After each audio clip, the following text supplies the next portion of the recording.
How long have you been here in Philippines? Yeah. 2 years here. 2 years old? I have a business here. Oh, what kind of business?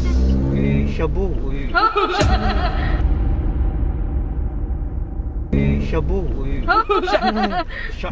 Shabu-shabu, you know the... I thought Yung hot hot pot. pot. Yeah, I love that. Oh my god, it's so There is- freaking delicious. You know?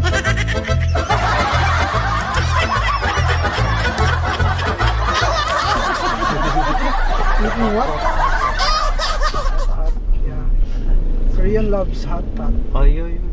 because Korea, China, and Japan are cold countries. Yeah, cold. That's why we eat love- hot yes. pot. Yeah. Here in the Philippines, we love sinigang. Ay. Means Adobo. I do love adobo. Adobo.